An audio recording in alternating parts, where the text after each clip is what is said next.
Additional session جج ہمایوں دلاور سے متعلق بڑی خبر۔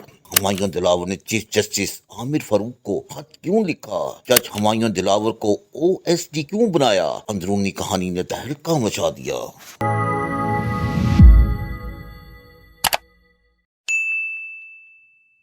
توشاہانہ کیس میں chairman P T I Imran Khan کو سزا دینے والے ایڈیشنل سیشن جج ہمایوں دلاور کو او ایس ڈی بنا دیا گیا۔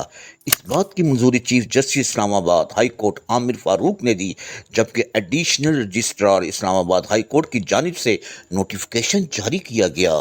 یاد رہے کہ ایڈیشنل ڈسٹرکٹ اینڈ سیشن جج ہمایوں دلاور نے 6 اگست کو توشاہانہ کیس میں چیئرمین پی ٹی آئی کو 3 سال کی قید، 5 سال کی نااہلی اور جرمانے کی سزا سنائی تھی، جس کے بعد عمران خان کو زواں پر لاہور سے گرفتار کر کے اٹک جیل میں منتقل کر دیا گیا تھا۔ جج ہمایوں دلاور فیصلہ سنانے کے چند گھنٹوں بعد برطانیہ روانہ ہو گئے تھے، جہاں انہوں نے تربیتی کورس میں شرکت، جس کے لیے وہ رواں برس مئی میں شارٹ لسٹ ہو گئے تھے۔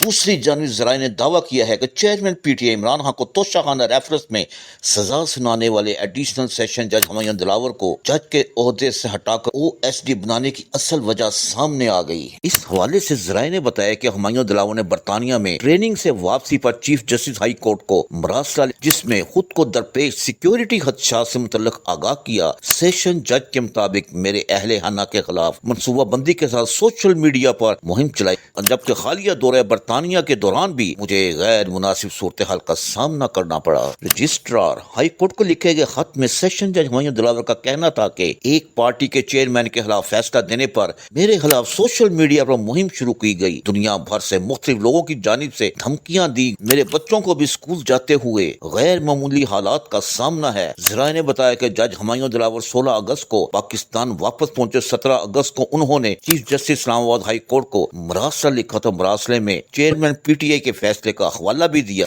ہمایوں دلاور نے درخواست کی کہ میرا جوڈیشل کمپلیکس کی خصوصی عدالتوں یا اسلام آباد ہائی کورٹ تبادلہ کیا جائے۔ اس حوالے سے ذرائع نے مزید بتایا کہ جوڈیشل آفیسر کی زندگی کو درپیش خطرات کے باعث ہائی کورٹ نے جج کی سیکیورٹی کو یقینی بنانے کے لیے یہ قدم اٹھایا گیا۔